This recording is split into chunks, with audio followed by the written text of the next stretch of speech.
어느 대학교에서 그 대학에 대해서, 논어에 대해서 이렇게 강좌를 하고 있었습니다. 그러면서 동양 철학의 최종의 목표가 무엇이냐? 동양 철학의 최고의 목표는 득도, 문도, 도를 깨닫는 겁니다. 그것을 이야기하면서 이제 여러분이 잘 아는 조문도 석사가이라는 이야기를 해요. 아침에 도를 깨달으면 저녁에 죽어도 여한이 없다, 그런 내용이잖아요. 이제 그 강의를 쭉 하는데 한 학생이 손을 들었습니다. 교수님, 아침에 도를 깨달으면 깨달았다는 것은 동양 철학의 목표를 이룬 건데 왜 저녁까지 살아야 됩니까? 아침에 도를 깨달았으면 아침에 죽으면 되지 왜 저녁에 죽어야 됩니까? 그러면서 또 질문해요. 그러면 낮에는 뭘 합니까? 이 조문도 석사가 일할 때 그 아침과 저녁이라는 것은 아주 짧은 인터벌을 이야기하는 거예요. 짧은 시간. 그런데 이 학생의 엉뚱한 질문 같지만 사실은 우리에게 굉장한 울림을 주는 질문이라고 생각을 합니다. 우리가 아침에 도를 깨달으면 인생의 목적을 완성했지만 그 저녁에 죽는데 그러면 그 낮 시간에 우리가 뭘 할 것인가? 물질을 많이 얻었다. 내 꿈을 이루었다. 학문을 많이 가졌다. 그러면 내가 이 세상 떠나기 전까지 그 낮에는 내가 무엇을 할 것인가? 정말 중요한 질문이라고 생각해요. 어떤 분은 돈을 많이 벌었으니까 낮 동안에 그 돈을 써야지 라고 이야기합니다. 내가 지식을 많이 얻었으니 그 낮 동안 그 지식으로 내가 삶을 살아야지. 어떤 사람은 이야기합니다. 내게 진리를 깨닫고 물질을 줬으니 다른 사람하고 이 낮에 나누어야지. 어떤 것이 그리스도인의 자세라고 생각합니까? 저는 후자. 우리 하나님 진리를 깨닫게 하셨으니 내가 이 진리를 다른 사람에게 나누어야지. 하나님 내게 이 물질을 주셨으니 내 이 낮에 내 인생이 끝나기 전에 이 물질을 나누어야지. 바른 자세라고 생각합니다. 그래서 저는 오늘 제가 이 코로나 사태를 통해 제가 참 깨닫고 하나님 앞에 회개했던 것 저만이 아니라 여러분들과 함께 나누고 여러분들도 그런 은혜를 누리게 되기를 소망을 합니다. 특별히 각자 분야마다 이 코로나 사태를 통해서 깨달음들이 다 있을 겁니다.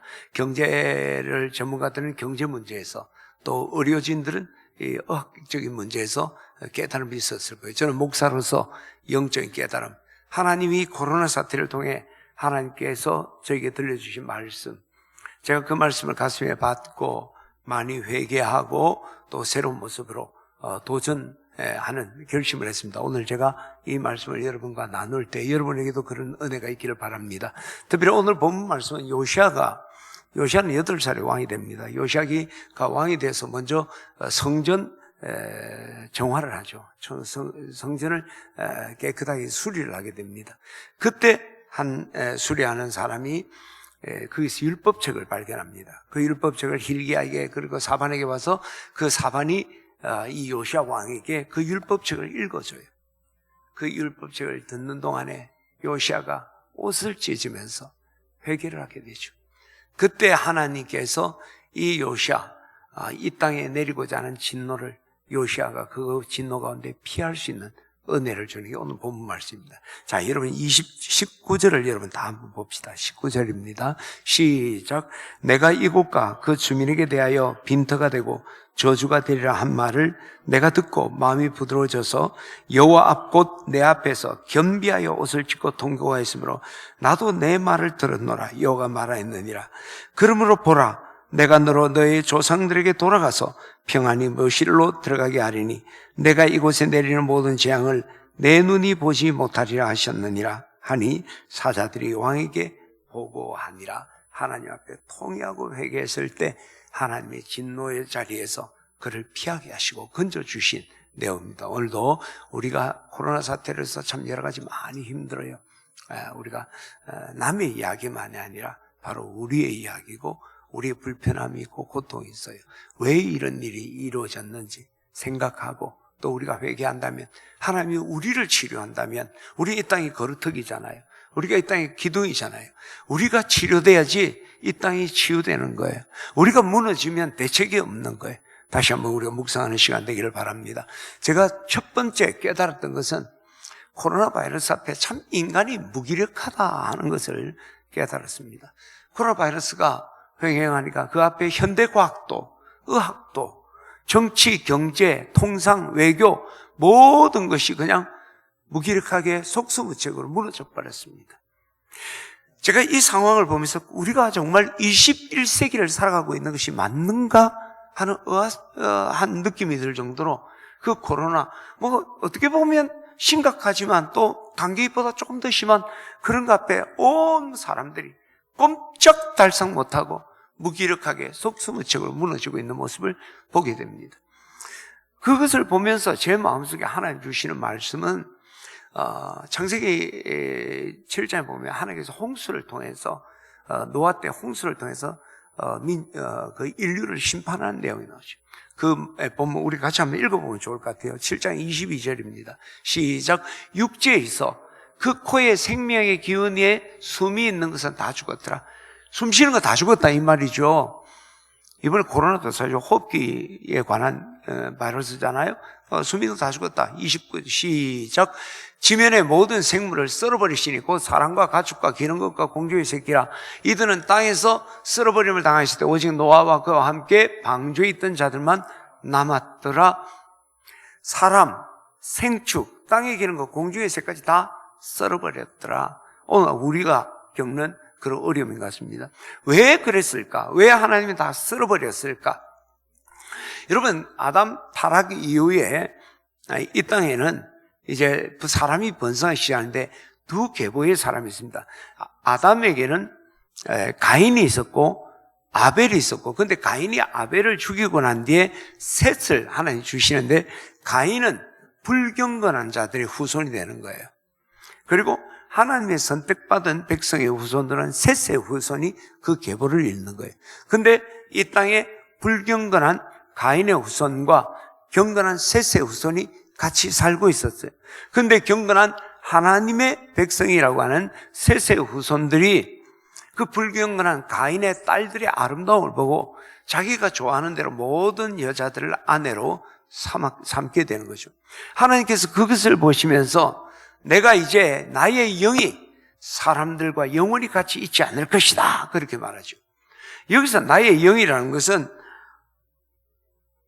성령을 말하는 것보다는 하나님께 창조시 때 아담에게 불어넣으셨던 생명을 이야기하는 거예요. 이들이 가인의 후손과 셋의 후손이 통혼하는 걸 보면서 하나님께서 이 창조시에 주었던 생명을 다 홍수로 썰어버리겠다라고 말씀하는 것이죠. 결국 이들은 지금 이렇게 이 홍수의 원인은 다른 것이 아니라 가인의 후손과 아벨의 후손들이 서로 통혼한 거예요. 이것은 다른 말로 하면 이 가인의 후손, 하나님의 백성들이 세상과 타협하고 세상에 동화돼 버린 거죠. 그게 하나님의 진노의 심판이 있었다는 겁니다. 여러분, 하나님은요, 우리가 세상과 타협하고 동화되는 것을 싫어하십니다. 그리고 거기에 대해서 분명한 심판을 경고하셨죠. 라오디게아 교회를 보게 되면 그 라오디게아 교회를 향하여 하나님 평가하기를 너는 뜨뜻미지근한 존재다. 내가 네가 미지근한데 뜨겁지도 않고 차지도 않아요. 내가 내 입에서 너를 토하여 내치리라. 하나님은 이 어중간하게 서 있는 자들을 원하지 않는다는 거예요. 양다리 걸치기 원치 않는다는 거예요. 왜 그럴까? 여러분, 그것은 신앙은 절개와 같기 때문입니다. 제가 여러 번 수십 번 이야기했죠. 우리 하나님과 우리의 관계, 부자 관계, 예수님은 우리의 신랑, 우리는 순결의 그 절개의 관계에 있어요. 그래서 이 절개라는 것은 내가 전적으로 내 남편과 내 배우자에게 헌신하지 않는다면 어중간한 것부터 해서 모든 건 다 그것은 절개를 깨뜨린 거나 마찬가지요. 그래서 성경에 보면 마태복음 12장에 나와 함께 모으지 않는 자는 해치는 자다. 나와 함께 하지 않는 자는 반대하는 자다. 내가 삼각형 X가 있는 게 아니라 나와 함께 하지 않는 모든 중간지대에 있는 모두도 나를 반대하는 자고 해치는 자다. 왜? 그게 절개이기 때문에 그래요. 그리고 결과적으로도요, 우리가 세상과 타협하면 결국 동화됩니다. 동화되면 결국 우리는 하나님을 떠나고 배교자가 되고 우상숭배에 빠져요. 사사시대에 우리 그걸 보잖아요. 여호수아를 통해 가나안을 정부가 놀라운 승리가 있었지만 그들이 가나안 거민과 타협했을 때 동화돼 버리는 거예요. 결국 그들이 우상 숭배자가 되는 거예요. 그래서 타협은 결국 실패고 멸망이다 하는 것이 거기서 나오는 거죠. 그래서 하나님은 우리가 세상과 타협하고 동화되는 걸 원치 않으시는 거죠. 그리고 그것을 분명히 심판한다. 그런데 지금 이 셋의 후손들이 세상 가인의 후손들과 타협하고 동화돼 버린 거예요. 그래서 하나님이 노아 외에는 다시 리셋하려는 거예요. 다시 쓸어버리겠다라고 주님 말씀하는 것이죠. 그런데 안타까운 것은 오늘 우리가 이 세상과 타협하고 동화되어지는 모습들을 우리 속에서 우리 그리스도인들을 통해서 많이 보게 되는 거죠. 그렇죠. 우리가 세상 사람들과 그리스도의 차이는 주일날 교회 간다는 것 외에 차이가 없는 것 같아요. 오늘 우리가 어떤 분이 과장님 교회 다니십니까? 말리치 신천지 들키는 것처럼 다니십니까? 10년간 그 회사를 다녔는데 동료들이 내가 교회 다니지 말라. 근데 그분은 주일마다 교회를 가는 거예요. 자, 이 코로나 사태 3월 달은요, 그런 교인들은 그 교인과 우리 교인, 그 불신자들 전혀 차이가 없어요. 옛날에는 주일날 교회라도 갔는데. 그죠? 세상 사람도 유튜브 보니까. 근데 유튜브 내용이 조금 다르겠죠. 지금 우리가 그런 형편이 되어 있는 거예요. 어떤 때의 경우에는 보면요, 우리 신앙인들이 더 세속적인 것도 보게 됩니다. 이야기를 해보면 분명히 교회 다니는 집사님인데요, 어떤 경우는 그게 목사가 될 때도 있어요. 그렇게 세속적일 수 없어. 생각하고 판단하는 게 세상 사람과 전혀 다를 것이 없는 거예요. 그것이 결국은 우리 하나님의 진노를 사게 되는 거예요. 그게 오늘 우리 형편이에요. 자, 그러면 우리가 좀 더 우리가 생각을 하기를, 왜 이 세상 사람들, 지금 이 셋의 후손들이 가인의 그 딸들의 과 통혼을 하게 됐을까? 성경에 보니까, 자, 우리 그 성경을 한번 찾아볼까요? 창세기입니다. 창세기 6장 2절을 우리 한번 봅시다. 6장 2절. 창세기 6장 2절. 시작. 하나님의 아들들이 사람들의 딸들의 아름다움을 보고 자기들이 좋아하는 모든 여자를 아내로 삼았다. 그러니까 셋의 후손들이 가인의 딸들의 한 거예요. 근데 그걸 뭘 봅니까? 아름다움을 보았다. 그러니까 이 아름다움이란 게 뭐냐면은 우리가 뭐 덕, 내면적인 덕, 경건 이런 뜻이 아니고, 육체적인 외모, 미모, 육체적인 향락적 체치, 뭐 우리가 세상 사람들이 야, 섹시해 보이네, 뭐 이런 이야기입니다. 그런 아름다움을 보았다는 거죠. 결국 이건 뭡니까? 육신의 정욕, 안목의 정욕을 따라갔다는 거죠. 오늘 이 하나님의 백성들이 세상과 타협하고 동화되었던 것은 다른 곳에 있는 게 아니라 그들이 육신의 정욕, 안목의 정욕, 이생의 자랑을 따라가기 때문이에요. 근데 육신의 정욕, 안목의 정욕, 이생의 자랑은 어디서 출발하는 겁니까? 이건 마귀적입니다. 하나님이 준 게 아니에요. 요한일서 2장 6절에, 16절에 보면 이 세상에 있는 것이 모든 것이 육신의 정욕과 안목의 정욕과 이생의 자랑이니 다 아버지께로부터 온 것이 아니고 세상으로 갔다. 그 세상은 마귀를 이야기하는 거예요. 그 야고보서 1장 15절에 욕심이 잉태한 즉 죄를 낳고 죄가 장성한 즉 사망을 낳느니라. 결국 마귀적이니까 그 유혹에 우리가 빠지면 죄를 짓고 죄의 결과 우리 멸망할 수밖에 없는 거예요. 그래서 세상이 그런 거예요. 그런데 우리도 그 세상에 따라가는 그 정욕, 우리도 그것이 좋은 거예요. 그것이 아름다워 보이는 거예요. 셋의 후손의 가장 심각한 문제는 사실은 그거예요. 그냥 정욕을 쫓아왔던 게 아니라 그 세상의 그 여자들의 외모와 그리고 어떤 성적인 취치들이 아름답게 보였다는 거예요. 우리가 좋게 보이면 따라하잖아요. 어쩌다 우리 실수는 할 수 있지만 그게 좋게 보이고 그게 아름다워 보이면 대책이 없는 거죠. 셋의 후손이 그런 거예요. 오늘 우리 그리스도인들의 세상의 육신적인 어떤 육체적인 쾌락, 탐욕들, 그리고 외모, 그리고 이생의 자랑, 명예, 이게 너무 좋게 보이는 거예요. 부러워지는 거예요. 그런 방법 없죠. 우리는 세상과 타협하고 살 수밖에 없다는 거죠. 저는 오늘 우리가 만일 육신의 정욕, 안목의 정욕, 이생의 자랑 이런 것들에 여러분이 사로잡혀 있다면 여러분이 세상에 떠나보내야 돼요. 그것이 있는 이상은 우리는 결국 멸망할 수밖에 없습니다. 욕심은 그렇죠. 사람이 시험 받는 거 우리가 그냥 사탄이 시험하는 게 아니죠. 자기 욕심에 끌려 미혹받는 거예요.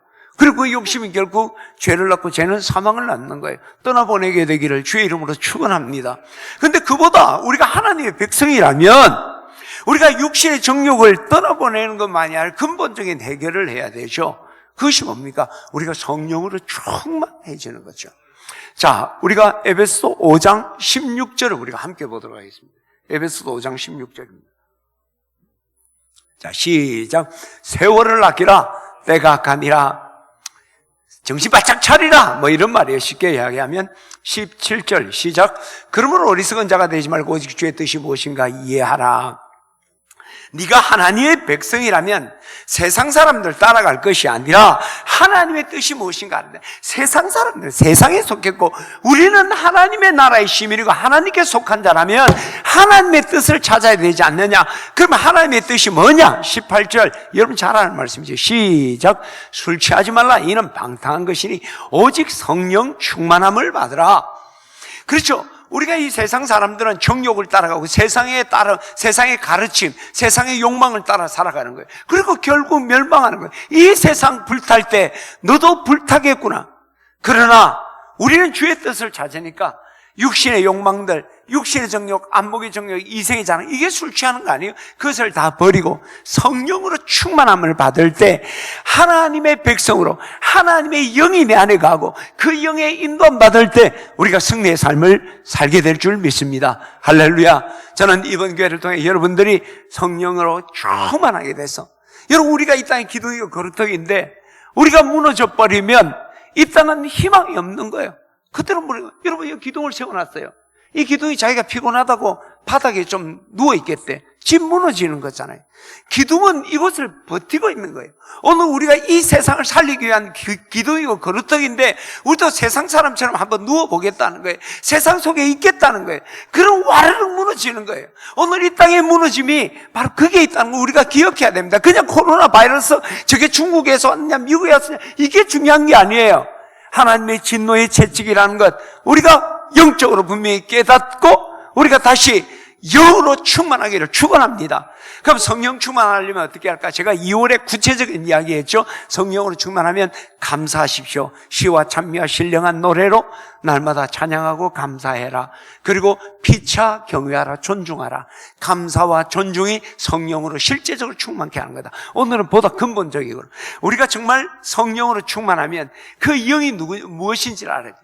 성령은 진리의 영이에요. 요한복음 16장에 보면 진리의 영이 오시면 우리를 진리 가운데 인도한다고 했습니다. 또한 성령은 기도의 영입니다. 우리가 연약하여 빌바를 알지 못할 때 성령이 말할 수 없는 탄식 가운데 우리를 위해 친히 간구하신다. 성령은 기도의 영, 성령은 진리의 영, 말씀의 영이에요. 그래서 우리가 말씀으로 깨어 있을 때 성령 우리가 성령으로 충만할 때 말씀의 은혜를 받고 우리가 성령으로 충만할 때 기도의 문이 열리는 거예요. 이것은 그런데 성령이 충만하니까 그거 되는 것만 아니라 필요 충분 조건이에요. 우리가 말씀이 충만할 때 또 성령으로 충만한 거예요. 우리가 기도할 때 성령을 받는 거예요. 그렇죠? 성경의 역사들은 기도의 자리에서 성령의 임재와 역사들이 나타나고 실제적으로 우리가 신앙생활 할 때 기도 없이 성령 충만한다는 건 그건 정말 거짓말이에요. 그렇게 안 돼요. 실제적으로 뭐 이론적인 떠나서 제가 기도할 때 제가 하나님 앞에 부르실 때 성령의 역사가 있고 하나님 말씀을 아멘하고 받고 주의 말씀을 읽고 묵상할 때 성령으로 충만한 역사를 느끼게 됩니다. 이제 우리가 여러분이 정말 성령 충만을 회복해서 육신의 정욕, 안목의 정욕, 이세의 자랑 따르지 않고 하나님 백성사답게 여러분 살기를 원한다면 말씀과 기도로 풍성하기를 주의 이름으로 축원합니다. 이를 위해서 이제 내일부터 우리가 한 주간을 순환주간이라고 합니다. 이번에 사순절 우리가 4주간 늘 우리가 새벽 기도하는데 하지 못했습니다. 내일부터 우리가 5일간 금요일까지 정말 특별 새벽 기도를 통해 말씀과 기도의 자리를 새로 회복하기를 원합니다. 그래서 성령 충만, 하나님의 놀라운 역사, 세상과 타협받은 것 떨쳐버리고 정욕 떨쳐버리고 우리의 기둥을 다시 세운다면 이 땅이 회복되는 역사가 나타날 줄 믿습니다. 그런 도전이 우리 교우들 가운데 있기를 주의 이름으로 축원합니다. 두 번째로 제가 깨달았던 것은 하나님이 흩으심이에요. 흩으심. 여러분 이번 코로나 사태를 통해서 방역당국이나 또 우리 모든 지도자들 공동체에서 제일 강조하는 단어가 뭡니까? 격리, 사회적 거리두기, 모이지 마라. 부득이 모여야 된다면 거리를 두고 만나라. 그래서 모든 공공 집회들이 취소됐습니다. 교회도 예배를, 우리가 이 예배가 2월 23일부터 오늘 4월 5일까지 근 40일 만에 우리가 이 예배 문을, 오늘도 거의 많은 분들이 온라인으로 계속 예배하고 있습니다만은 그래도 공식적으로 우리가 와서 모여서 예배합시다 하게 되는 거예요. 그리고 여러분 앉는 자리도요, 어제 우리 목사님들이 스티커에 다 붙였어요. 한 사람, 두 사람, 1, 2, 1, 2. 그래서 사회적 거리 2m. 우리 교회는요, 건축할 때 의자 간격, 딴 교회는 80인데 우리 90이에요. 그래서 두 칸이면 2m예요, 2m. 대각선. 앞으로 문제가 되기 때문에 옆거리도 띄우고 그렇게 모든 걸 준비를 했습니다. 거리를 띄우라는 거죠. 근데 이게 참 아이러니한 거예요. 여러분 이때까지 학교에서 배운 거나 교회에서 배웠던 이야기는 뭡니까? 인간은 사회적 동물입니다. 모여야 삽니다. 총화단결. 뭉쳐야 삽니다. 맨날 그 이야기 했잖아요. 그렇잖아요. 뭉쳐야 산다. 흩어지면 안 된다. 여러분 집적 효과 알죠? 여러분 보석상을 하면 보석 가게가 많은데 그 가게를 열어야 될까요? 나 혼자 딴 곳에서 열어야 될까요? 여러분 식당을 하면 식당이 많은 곳에 식당을 열어야 될까요? 내 혼자 동떨어진 데 열까요? 그죠? 식당 많은데 식당 가라 그러잖아요. 그죠? 보석가, 용산. 그래서 상가 건물이 비싼 거예요. 집적 효과예요. 모이는데 그게 되는 거예요. 뭐 특별한 경우 아니면 그걸 같이 모이는 곳에 집적 효과. 그게 경제의 원리예요. 인생 원리고. 성경은 뭐 했습니까? 서로 돌아봐 사랑과 선행을 격려하며 모이기를 폐하는 어떤 사람들의 습관 같이 하지 말고 오직 권하의 그날이 가까워서 더 그리하자. 마지막 때는 사탄은 모이기를 폐할 것이다. 해방할 것이다. 우리는 모이기를 힘써야 된다. 힘써야 된다. 그런데 지금은 교회나 세상 모이지 마라. 모이면 벌금 내야 된다. 네가 살려면 모이지 마라. 뭐 이런 거잖아요. 이거 정말 아이러니하고 이거 뭐야 이거. 이상하잖아요. 오늘도 1, 2부 제가 간 거고. 여러분 예배 시간은 허겁지겁 오지만 일찍 오셔서 기도하시고 마치면 그냥 획 가지 마시고 식사도 하고 교제하고 가십시오. 오늘 내가 광고를 뭐라고 했습니까? 시간 맞춰서 오십시오. 예배 마치면 목례하고 획 가십시오. 이거 뭐야 이거. 자, 그 가운데 바벨탑 말씀이 제 가슴을 감동을. 우리 성경을 한번 봅시다. 오늘 여러분 성경을 직접 읽는 게 좋을 것 같아요. 창세기 11장 7절입니다. 같이 읽을까요? 시작. 자, 우리가 내려가서 거기서 그들의 언어를 혼잡하게 하여 그들이 서로 알아듣지 못하게 하자지고 여호와께서 그들이 온 지면에 흩으심으로 그들이 그 도시를 건설하기를 거쳤더라. 신할병원에, 홍수의 신할병원에 사람들이 모였어요. 그래서 그들이 바벨탑을 쌓았는데 하나님께서 거기서 언어를 흩어버린 거예요. 그래서 인종을 흩고 그 바벨탑을 무너뜨려버린 거예요. 왜 그랬을까? 자, 우리 성경을 봅시다. 3절 4절입니다. 시작. 서로 말하되 자, 벽돌을 만들어 견고히 굽자 하고 이에 벽돌로 돌을 대신하며 역청으로 진흙을 대신하고 또 말하되 자, 성읍과 탑을 건설하여 그 탑 꼭대기를 하늘에 닿게 하여 우리 이름을 내고 온 지면에 흩어짐을 면하자 하였더니 성읍을 짓고 탑을 짓자. 그래서 우리가 하늘까지 한번 올라가 보자. 그리고 우리가 이 탑을 중심으로 우리가 흩어짐을 면하고 우리 이름을 드러내자. 교만한 거죠. 교만. 여러분 경주 첨성대 가봤습니까? 무지하게 높죠. 첨성대 이야기만 듣다 가보면 다들 실망을 해요. 저 천문학을 관측하는 곳이 첨성대 그 당시에는 고층 빌딩이에요. 보니까 내 키보다 조금 더 클라, 내 키보다 많이 더 크겠지. 예. 그게 건축술이라는 게. 그 당시에 높이 쌓았으면 몇 층까지 쌓겠습니까? 김석장은 몇 층까지 쌓겠습니까? 그 당시 공학기술. 이 건물을 무조건 벽돌 올리는 게 아니에요. 구조 설계를 해요. 이걸 설계하면 건축사 하기 전에 이 구조상에서 얼마나 높은 하중을 견디고 지금 확 무너진 거거든요. 우리 경우 여기 한 층 더 올릴 수 있도록 구조 설계가 돼 있어요. 그게 있어요. 그러니까 지금도 그런 설계 속에 하는데 그 벽돌로 그냥 쌓아 올렸는 게 얼마나 높겠어요. 근데 하나님 같이 한번 높아보자. 그래서 이름을 내자. 교만한 모습들이죠. 오늘 우리에게서 이런 모습들을 우리가 보고 있죠. 우리 세상 사람들이. 그죠? 우리 하나님 흉내내기, 하나님 한번 흉내내보기, 이것은요 아담부터 했잖아요. 아담이, 사탄이 입어죠, 그죠? 하와에게 유혹을 할 때 이 선악을 알면 하나님처럼 되어서 선악을 분별하게 한다. 들어보니까 솔깃한 게 하나님 흉내내고 싶어, 하나님처럼 되고 싶어. 그래서 선악과 먹은 거잖아요. 근데 오늘날도 우리가 하나님 흉내내기, 하나님 자리 차지하기 말이에요. 근데 아담 때는 그래도 낭만적이에요. 호기심이었고 욕망이었습니다. 그러나 지금은요, 내가 하나님과 한번 겨루어 보려고 하나님 자리에 올라가래. 내가 신적인 능력을 가졌다는 걸 한번 과시하고 싶어요. 그래서 성경도 하나님도 인생에서 몰아내고 자기가 그 자리를 차지하려는 게 오늘 세상 사람들이야죠. 뭐 창조 질서를 깨뜨리는 동성연애로부터 해서 수많은 과학적으로 하나님의 성경을 부정하려고 도전하는 수많은 몸부림들이 있죠. 불신자니까 뭐 그건 어쩌겠습니까? 그럼 우리 그리스도인도 그런다는 거죠. 오늘 그리스도인들도요, 하나님 흉내내기, 하나님 자리 차지하기 막 한단 말이죠. 근데 내가 하나님 대신할까 이래는 말 안 합니다. 근데 성경적으로 보면 우리가 만약에 이러면 누군가를 판단하고 비난한다. 성경 뭐랬습니까? 그가 하나님 흉내내는 거, 하나님 자리 차지하는 거다. 분명하게 성경이 이야기하고 있는 거죠. 근데 우리는 내가 전지적 작가 시점에서 남을 판단하고 막 비방을 해요. 그리고 하나님만이 영광 받아야 되는데 내가 영광 받으려고 하고 막 그렇게 한단 말이에요. 이것이 오늘 우리의 교만들이에요. 근데 왜 이렇게 됐을까? 왜 신할 평지에 있었던 사람들이 바벨탑을 사서 자기가 하나님처럼 높아지려고 하고 하면 될 수 있을 거라 생각하고, 우리도 내가 뭔가 드러내고 내가 하나님의 자리를 비슷하게는 갈 수 있다고 생각하는 이유가 뭘까요? 힘이 생긴 거예요. 신할평원에 사람이 모였습니다. 사람이 모이니까 힘이 된 거예요. 야, 내 혼자는 안 되는데 우리 힘을 합하면 탑 계속 하나씩 쌓아 올라가면 하늘까지 안 닿겠나? 생각하는 거예요. 우리 과학적인 지식들이 모이면 유전자 조작을 통해 사람도 만들 수 있지 않겠나? 라는 생각에까지 이렇게 된 거예요. 그래서 하는 거죠. 여러분, 하나님이 우리를 모이라, 우리에게 힘을 주신 이유가 뭘까요?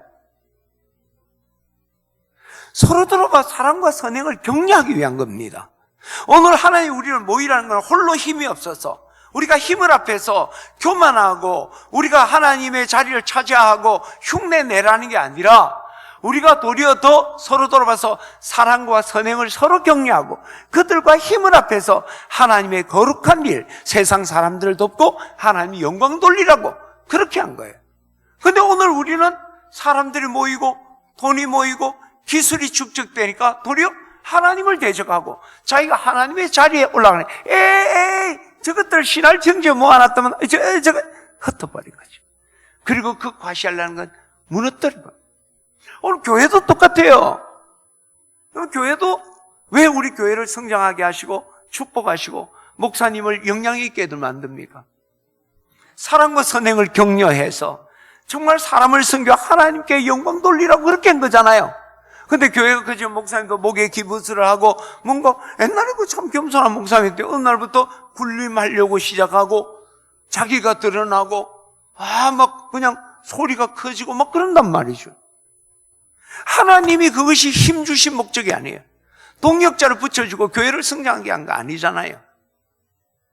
그래서 권태민 집사 전국 가니까 하나님 벌떡이 나와서 아이고 권 집사 참 수고 많이 했네. 찬양한다고 수고했지. 천국에서는 네가 완전히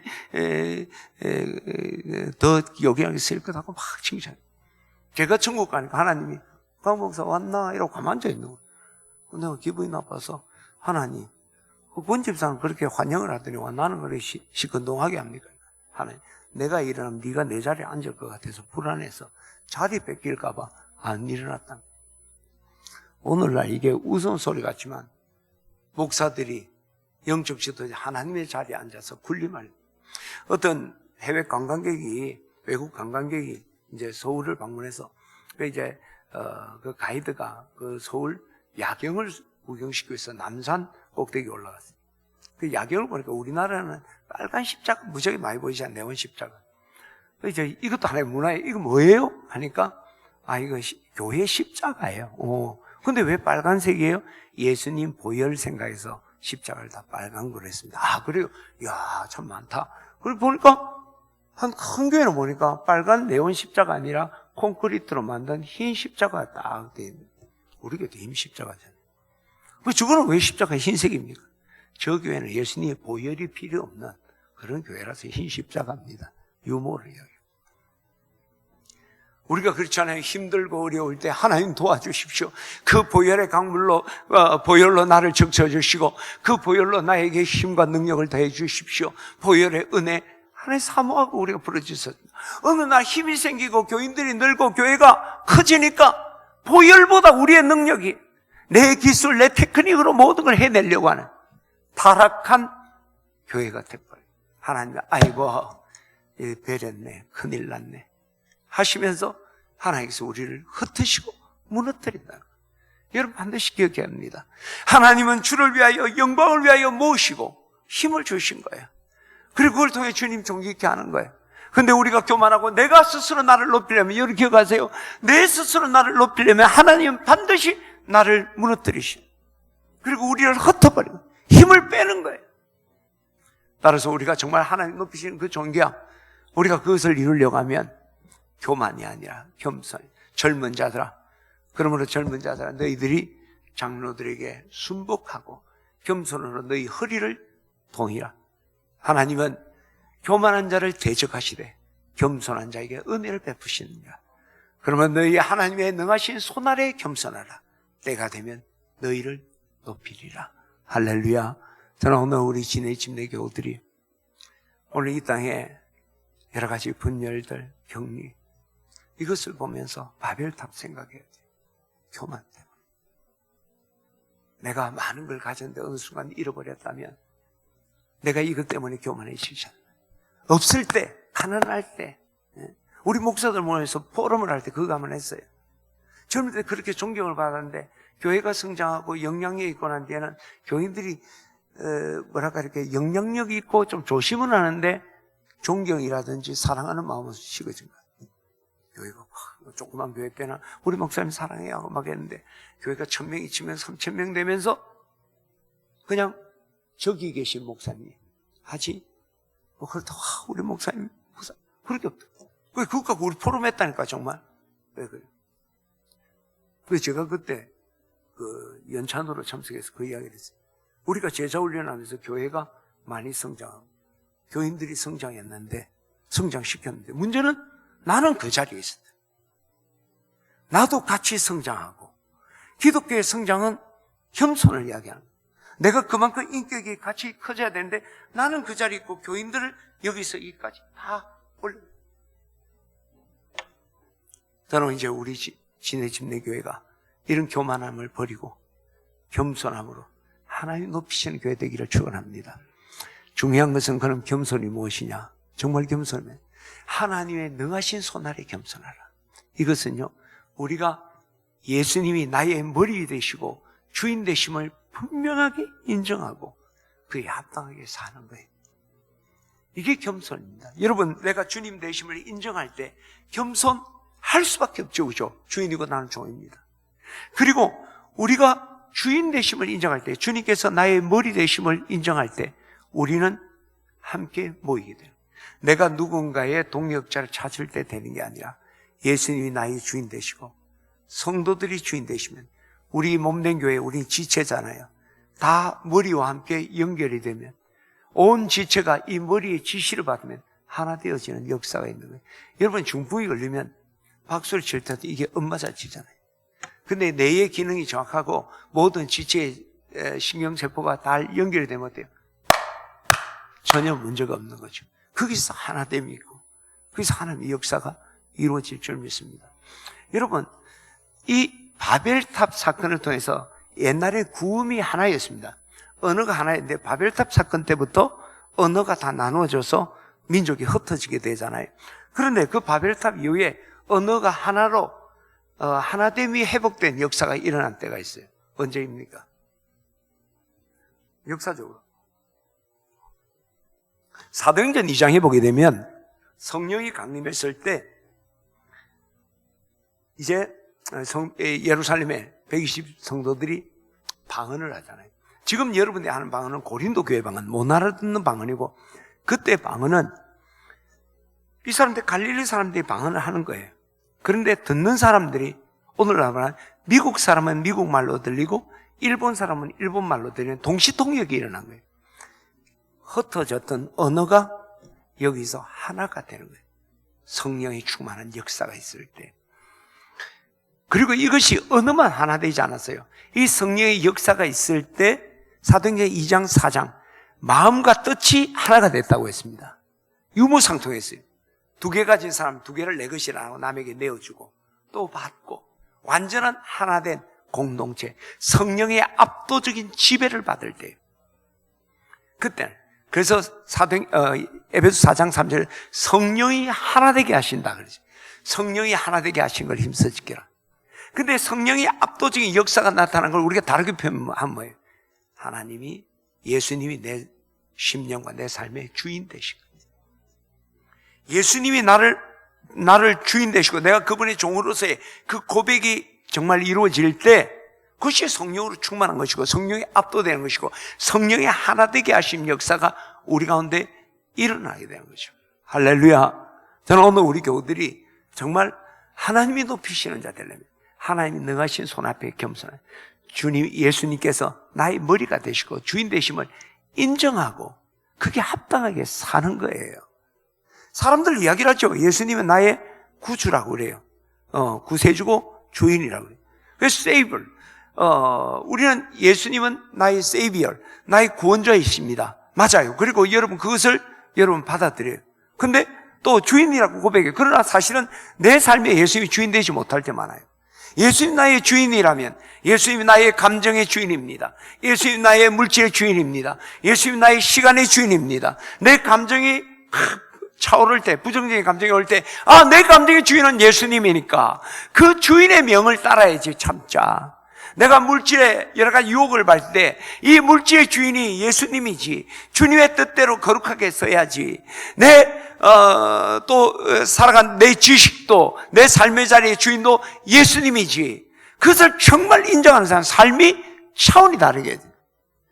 따라서 우리가 정말 겸손하려면 우리가 예수님이 나의 주인, 세이비얼이 아니라 로드, 주님을 나의 진정한 주인으로 우리가 모시는 게 중요하죠. 여러분 바울이 그렇게 위대한 사역을 감당하면서 그 고난 가운데도 겸손했던 이유가 뭡니까?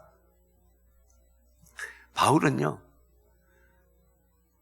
누구든지 우리 가운데 누구든지 우리 자신을 위해 사는 자도 없고 우리를 위해 죽는 자도 없도다. 우리가 살아도 주를 위해 살고 죽어도 주를 위해 죽나니 사나 죽으나 우리가 주의 것이로다. 내가 그리스도와 함께 십자가에 못 박혔다. 나는 죽었다. 이제 내가 사는 것은 하나님의 아들을 믿는 믿음 안에 사는 것이다. 철저하게 주님의 주권을 인정하는 거죠. 거기서 그의 삶은 다 변화되기 시작하는 거예요. 저는 오늘 우리 진해 침례 교우들이 우리가 하나님의 자리를 찾으려 하면 반드시 하나님 우리를 흩으십니다. 그리고 나를 과시하려는까지 다 무너뜨려요. 정말 엉망진창됩니다. 그러나 하나님의 자리에 하나님이 앉고 내가 있어야 될 그 하나님 앞에 종으로서 그 주님의 주권을 이제 하나님 쓰시는 거예요. 그래서 어떤 분은 겸손은 땅이다 그렇게 했어요. 겸손은 땅이다. 이 단어를 여러분 기억하세요. 겸손은 땅이다. 땅은 밟히는 것이고 땅은 밑에 있는 것이고 땅은 모든 것을 흡수하는 것이고 여러 가지 의미들이 있겠죠. 겸손은 땅이다. 내가 기꺼이 땅이 되고 하나님께서 나의 하늘이 되시는 것을 우리가 인정할 때 진정한 겸손, 그 겸손이 하나님이 여러분을 존귀케 하시는 그런 영광이 있을 줄 믿습니다. 그런 도전이 있기를 축원합니다. 세 번째는 제가 깨달은 것, 예배의 문을 하나님께서 교회의 문과 예배의 문을 닫으셨다. 저는 교회 안에 내가 60년 동안 교회 울타리 안에 사택 안에서만 살았습니다. 최소한 내가 살아온 인생 동안 교회 문이 닫힌 적은 이번이 처음입니다. 제가 직접 목격한, 제가 들은 것도 기독교 역사 2000년부터 지금까지 교회 문이 닫힌 것은 이번이 처음이에요. 그 어떤 장로님들, 어제 연세 많은 장로님은 유교 사회 때도 교회 문은 안 닫았는데 교회 문이 닫혔죠. 참 마음이 많이 아프고, 물론 교회라는 것이 이 건물만이 아니라 여러분 한 분 한 분이 성전이에요. 여기서만 예배하는 것 아니라 여러분 가정 처소에서 영이신 하나님께 신령과 진정을 드리면 어느 이곳에 드리는 거나 뭐 다를 것 없을 거예요. 그러나 이 교회가, 이 교회에서 드리는 예배에 특별한 목적과 기능도 있는 것을 우리가 부정할 수 없죠. 그때 건물을 닫았어요. 내가 닫았어. 저는 목양실도 문을 안 닫아요. 누구든지 들어오십시오. 근데 이번에 내가 목양실 앞에 제가 문구를 썼어요. 코로나 방역 관계로 목양실 방문할 분들은 사무실에 간사에게 문의를 하십시오. 내가 목회를 하면서 처음으로 그런 걸 붙였어요. 이번 주간에는 낮에도 교회 문을 닫으라고 내가 지시를 했어요. 이 벚꽃 때가 되니까 사람들이 막 벚꽃 저쪽에서 막으니까 이쪽으로 가요. 지난 토요일 날은요, 여기 수치 행암으로 갔는데 사람들이요, 매졌습니다. 그 텐트도 꽉 차 있었고요. 막 그냥. 교회 화장실 이용하기 위해서 막 오는 거죠. 작년까지만 해도요, 우리 교회 다른 지역에서 뭐 불신자들 우리 교회 화장실 문 항상 열어오면 사진까지 찍어줬습니다. 우리 교회 정경주 오니까 사진 찍고 가시라고 직원들에서 사진 찍어주고 출력해주고, 뭐 우리 뭐 음식 먹고 있으면 같이 들어 커피도 드시라 하고 서비스를. 왜냐하면 그분들이 불신자지만 교회 와서 이런 환대들이 나중에 어디서나 교회에 대한 턱을 낮출 수 있다, 하나의 전도다 생각한 거예요. 그래서 선물도 준비해 주고 막 그렇게 했어요. 근데 이번 내가 다 코로나 바이러스 간염을 막기 위한 거였죠. 마음이 많이 아파요. 근데요, 그때 제가 하나님의 말씀을 통해서 정말 깨달은 거예요. 말라기 우리 1장 10절 말씀 우리 같이 한번 보겠습니다. 말라기 1장 10절입니다. 같이 한번 읽을까요? 시작. 만군의 여호와가 이르노라, 너희가 내 제단 위에 헛되이 불사르지 못하기 위하여 너희 중에 성전 문 닫을 자가 있었으면 좋겠도다. 내가 너희를 기뻐하지 않으면 너희가 손으로 드린 것을 받지 아니하리라. 성전 문 닫을 사람이 있으면 좋겠다. 난 너희 제사 안 받는다. 안 받을 거야. 왜 그랬을까? 8절을 우리 한번 읽읍시다. 8절 13절 8절 시작. 만군의 여호와가 이르노니 너희가 눈먼 희생 제물을 바치는 것이 어찌 악하지 아니하며 저는 것 병든 것을 드리는 것이 어찌 악하지 아니하냐. 이제 그것을 너희 총독에게 드려보라. 그가 너를 기뻐하겠으면 너를 받아주겠느냐. 너희가 하나님 앞에 제물을 가지고 오는데, 구약의 제사는 또 지금 제사가 다르잖아요. 지금 같으면 이제 우리가 어떤 자세로 오느냐겠죠. 병든 것, 저는 것, 눈먼 것. 야, 너 그거 하나님께 바친다 가져왔는데 그거 너 그 총독한테 안 갖다 줘봐라. 받겠느냐? 자, 13절을 또 한번 봅시다. 13절 시작. 만군의 여호와가 일어나 너희가 또 말하기를 이 일이 얼마나 번거로운가 하며 코웃음치고 훔친 물건과 저는 것 병든 것을 가져왔느니라. 너희가 같이 보물을 가져오니 내가 그것을 너희 손에서 받겠느냐? 이는 여호와의 말이니라. 제사 드리는 일을 번거롭다, 번패스럽다, 귀찮다 생각. 예배를 소홀히 하고 예배하는 것을 귀찮게 생각한 거예요. 누가? 제사장이요. 이스라엘 백성들 아닙니다. 제사를 위해 성별했던 제사장들이 이따위 짓을 한 거예요. 성전에 드리는 것, 병든 것, 빼돌린 것, 저는 것, 세상 사람들 줘도 기분 나쁠 것, 그렇죠? 그것 드리고. 제사라면서 제사장이 지가 제사 프로페셔널 아닙니까? 직업이에요. 근데 귀찮다. 내가 무슨 잘못했게 내가 목사가 돼가, 내가 무슨 잘못했게 주일날 1, 2, 3부 난리를 치고 그런 소리 하는 거예요. 하나님 아시잖아요. 여러분 같으면 그걸 받겠습니까? 아예 내 이런 가정스러운 거 보고 싶지 않다. 성전문 닫았으면 좋겠다. 내가 절대로 너희 제사를 받지 않을 거다. 제가 이 말씀을 묵상하는 가운데 제 마음에 부끄럽기도 하고 죄송하기도 하고, 나는 목사로서 하나님 앞에 온전한 제사를 드린다. 정말 내가 온 마음과 정성을 다해 예배하고, 내가 성전에 나가서 이 예배를 하고 말씀을 준비하고 하는 것을 내가 귀찮게 생각하지 않아. 내 인생이 무슨 팔자에 목사가 돼가 내 이곳에 할까? 그런 생각을 하지 않아요. 그러면서 혹시 우리 교회 영적 지도자들, 장로님이나 권사님들이나 목자들은 혹시 이런 생각을 하지 않을까? 만일 우리 영적 지도자가 그렇다면 교인들은 말할 것 없고 하나님이 그 예배를 받으시겠네. 그게 무슨 능력과 역사가 나타나겠나? 너무 마음이 아픈 거예요. 그래서 나는 내가 문 닫아라 했는 줄 알았는데 그게 아니고 하나님이 예배의 문을 닫으셨습니다. 하나님이 성전의 문을 닫았다는 걸 내가 깨달았다. 하나님 한국교회 기고만장하면서 그죠? 세계에서 제일 큰 장로교회, 세계에서 제일 큰 순복음교회, 세계에서 제일 큰 교회들이 우리나라에 다 있잖아요. 전 세계에서 모든 교회 중에 제일 큰 순복음교회도 있고 요만했고 오늘 예배를요 너무 바쁘니까 예배 승리하고 지금은요 수요일 예배 안 하는 교회도 많습니다. 오후 예배는 없어진 지도 오래됐고 없는 교회도 많고 뭐 우리도 당당한 건 없죠. 저녁 예배 오후에 땡겼으니까.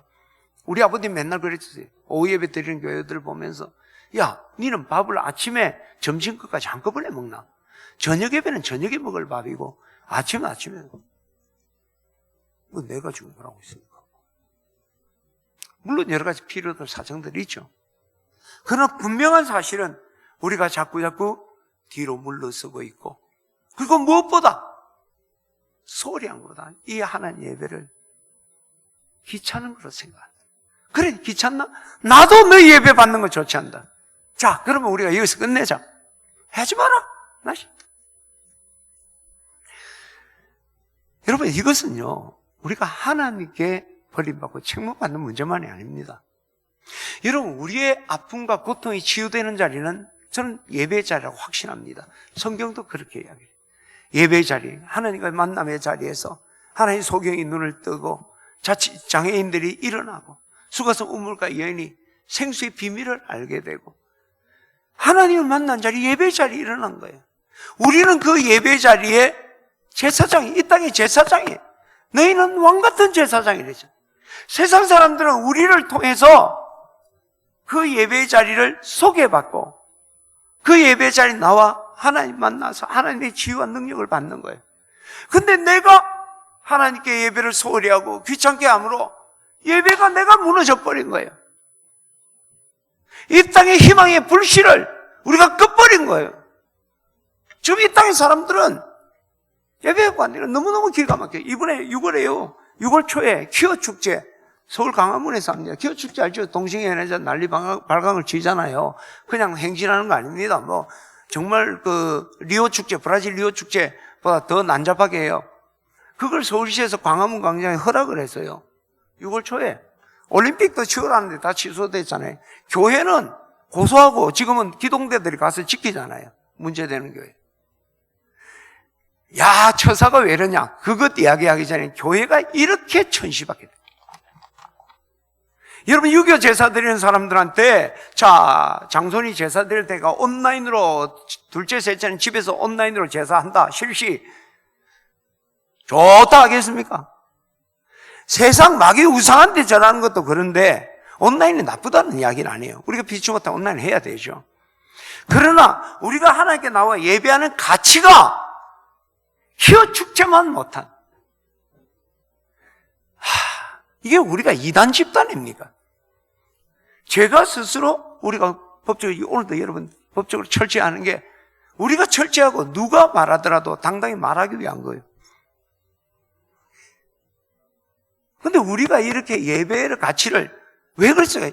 교인들이 예배 가치를 웃기게 하니까 전에도 이야기했지만 헌금 거둘라고 교회 모이라. 우리 교회는 참 탁월한 교회입니다. 뭐 헌금 조금 줄어도 그래 많이 줄지 않았어요. 다 온라인에서 다 잘하고 있어요. 그런 것 때문에 모이고 안 하고 그런 거 아니잖아요. 근데 그런 것을 그리스도인이라는 사람들이 그렇게 그 예배의 가치를 그렇게 비하하니까 세상 사람들도 기어 축제만 못하게, 이거 신사참배보다 더 부끄러운 일입니다. 예배를 여기서 하느냐 온라인에 가느냐 이 문제가 아니에요. 예배가 이렇게 멸시당하는 것, 우리가 그렇게 멸시하고 있는 것, 회개하지 않으면 하나님이 진노의 채찍을 피할 수가 없습니다. 이스라엘이 왜 멸망했습니까? 제사 실패. 근데 제사 실패 왜 했습니까? 이스라엘 제사장들이 타락한 거예요. 제사장의 타락이 제사를 무너지게 했고 이스라엘을 멸망하게 했던 거잖아요. 오늘 우리가 그것을 똑바로 봐야 됩니다. 우리는 조금 배웠다고 목사들도 70년대 기복신앙이라고 막 욕이나 했었고, 그때 그 목사님들 어쩌면 기복신앙이라 할지 모르지만은 정말 뜨거운 마음으로 하나님께 예배하고 부르짖고 눈물을 흘렸어요. 그 목사님들이, 그 성도 장로님들이 한국교회를 버쳐온 거예요. 조금 배웠다고, 어떻게 주워들었다고 이상한 소리나 하면서 그냥 세상적인 가치관으로 막 이야기 떠벌리고 다니는 거예요. 그것들은 하나님도 세상 사람까지 웃기게 생각하는 거예요. 교회를. 절에 가서 한번 해보세요. 우리나라 뒤집어졌습니다. 우리 이거 할 때 3월 첫주인가 시청하고 동해 직원이 와서 예배 중에 사진 촬영하더라고요. 절에 가 그래 보세요. 맞아 죽습니다. 그전에는 하라 했어요. 그러나 예배가 시작되는데 와 사진 찍어 잡고 저 뒤에서 웅숭거리면서 씩 나가고, 물론 우리가 꼭 예배는 아니지만 우리가 그래도 목회자하고 장로님들이 예배 드리는 건데. 근데 내가 항의하라고 그랬어요. 우리 목사님이 항의했어요. 그러니까 잘못했다고. 지금 교회가 이게 어디서 납니까? 우리가 그렇다니까. 우리가 소홀히 하고 우리가 멸시하고. 예배가 다시 회복되기를 축원합니다. 정말 무너진 예배의 단을 수축해야 됩니다. 우리가 지난주에도 예배 중에서 제가 많이 말씀했죠. 우리가 하나님 앞에 나갈 때 정말 고백과 감사의 예물을 가지고 주님 앞에 나가고, 하나님 말씀 주면 가슴에 품고 삶의 자리 가서 순종하는 그 예배, 정말 온 마음과 온 몸을 다하여 하나님께 최선의 예배를 드리는, 이것이 나를 살리고 교회 공동체를 살릴 뿐만 아니라 이 땅에 죽어가는 영혼들을 구원하고 회복하고 이 땅을 치유하는 가장 중요한 처방책이라고 생각해요. 저는 오늘 제가 이번 코로나 사태를 통해서 마음 아프게 깨닫고, 또 제가 하나님 앞에 부끄럽게 회개했던 걸 여러분에게 나누었습니다. 노아 홍수를 생각합시다. 바벨탑을 생각합시다. 말라기에 하나님의 그 진노를 생각해야 돼요. 이제 우리가 그 노아 홍수의 타협이 아니라 성령 충만함으로 하나님의 뜻을 이루어드리는 우리가 돼야 돼요. 내가 하나님의 자리에 앉는 게 아니라 하나님의 자리에 앉고 나는 그분의 종의 자리에 무릎 꿇어야 됩니다. 예배를 회복해야 됩니다. 온 마음과 온 마음으로 하나님께 최선의 예배를 드리는 우리 진해 침례교회 모든 교우들 되시기를 주의 이름으로 축원합니다.